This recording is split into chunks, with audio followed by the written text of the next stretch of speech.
नहीं करोगे तो तुम्हारे क्वेश्चन पेपर का पतन कर सकता है, डिक्लाइन कर सकता है, बट आप इस चीज को समझो पेपर यहां से बनेगा। ठीक भाई, ये पॉइंट हो गए। रोम साम्राज्य का मैंने बता दिया आपको, ये भी रोम साम्राज्य का भी पतन आपके लिए इंपॉर्टेंट है, 100% इंपॉर्टेंट है। उसके बाद तीसरी शताब्दी का संकट आपने देखा होगा, आपके यूटी भी हुए, वहां पे भी एक क्वेश्चन आया है। तो ये ऐसे क्वेश्चंस के टॉपिक हैं जो आपके पहले बार देखो हिस्ट्री 4 टॉपिक तक आ रहा है, मतलब 4 चैप्टर आ रहा है, 80 नंबर का पेपर बनेगा, तो आपको ऑटोमेटिक समझ आना चाहिए भाई हर एक टॉपिक से कुछ ना कुछ बनेगा। उन टॉपिक में जो इंपॉर्टेंट था, जैसे कि रोम साम्राज्य का पतन का चक्कर मतलब क्या है। नमस्ते भाइयों, तो मेरे भाई कल आप लोग का हिस्ट्री का पेपर है, उससे पहले मैं आपको एक चीज बताना चाहता हूँ। अगर आपने देखा पॉलिटिकल साइंस की बात हो तो ये पेपर तो वैसे ही आएगा, कभी भी आप कहीं पे भी मैच करना सेम टू सेम क्वेश्चन आएंगे, बट मेरे भाई एक पॉइंट याद रखना है, आपको हिस्ट्री में थोड़ा सा ज्यादा लिखना भी है। अब बट चीजों को समझो पेपर कहां से आएगा, जैसे आपके मेसोपोटामिया वाला है, यायावर साम्राज्य वाले हैं, 3 वर्ग के फैले हुए विश्व वाले हैं, वो वाले। तो मेरे भाई आप लोग को सबसे ज्यादा इंपॉर्टेंट चीज याद रखनी है, और मैप वर्क सबसे इंपॉर्टेंट है।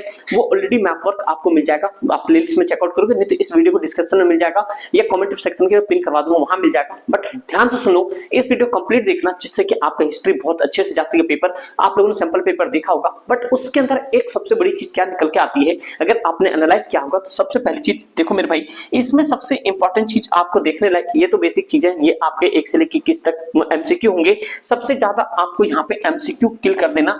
एमसीक्यू सिर्फ और सिर्फ आपको एनसीईआरटी के लाइन से लाइन आएगा, पहले भी बता चुका हूं, बट अभी भी आपके पास जितना समय, ओवरव्यू एक बार देख लो, सपोर्ट मटेरियल के ऊपर से एक बार एमसीक्यू देख लो, ठीक है भाई। फिर उसके बाद आप यहाँ पे चलते हैं, जो चीज बताता हूं मैं आपको, कि जैसे देखो इसके एमसीक्यू कोई बड़ी चीजें नहीं आ रही है, जैसे प्रारंभिक मेसोपोटामिया पट्टिकाएं डैश लिपि में लिखी गई थी, तो अब आपको पता होना चाहिए, बताओ चित्रलिपि में था, ये किला पत्थर में था, ब्राह्मणी में था, या फिनिशियन में था। तो आप लोग यहाँ पे ऑप्शन एलिमिनेशन लगाओगे, यार देखो फिनिशियन क्या था, ब्राह्मणी क्या था, कलिकार क्या था, चित्रलिपि क्या था। आप लोग ये देखो, इसमें से सपोज करो किसी ने इतने थोड़ी सी बेसिक पढ़ी और उस पे अपना ऑप्शन एलिमिनेट कर लिया, थोड़ा सा पढ़ा यहाँ पे ऑप्शन एलिमिनेट कर लिया, एटलीस्ट आप यहाँ पे 50-50 पहुंच गए, तो आपका आंसर कोई ना कोई सही होगा। तो आप लोग पहले क्वेश्चन का कमेंट करके मुझे आंसर बताओ क्या आंसर होगा, ठीक भाई। उसी तरीके से कौन सा कथन असत्य है, मतलब अगर आपने एनसीईआरटी पढ़ी है तो आपको समझ आएगा, अगर नहीं भी पढ़ी फिर भी पेपर अच्छा जाएगा। Listen carefully till the end, समझे मेरे भाई। चलो आगे देखते हैं। यहाँ पे ये तो आपके एमसीक्यू और इस तरीके के क्वेश्चंस भाई सीबीएसई के हो या किसी भी एग्जाम के हो,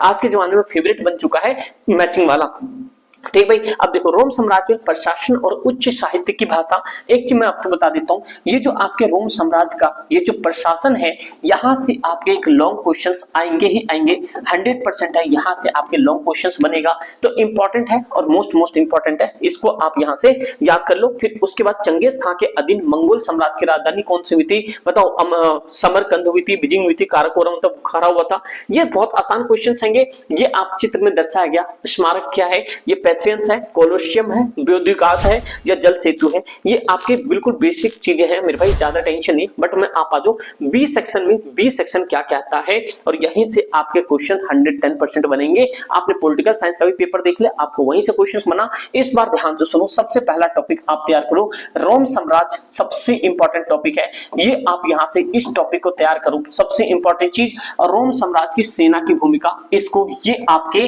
लॉन्ग क्वेश्चंस के लिए तैयार कर लो। फिक्स है मेरे भाई, इस क्वेश्चन ये टॉपिक हो गया।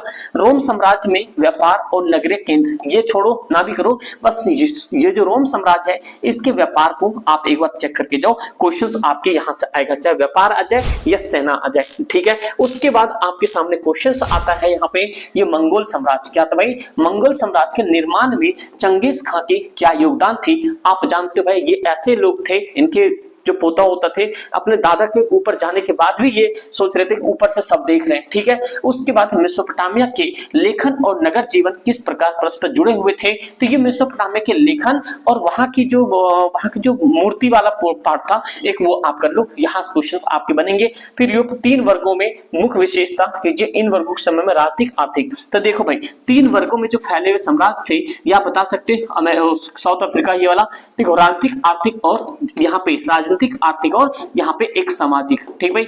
एक ये भी आप यहाँ पे देख लो, ये आप टॉपिक कर लो, आपका काम यहाँ से सेट हो जाना। उसके बाद मेरे भाई सबसे इंपॉर्टेंट क्वेश्चन ये है आपके सामने।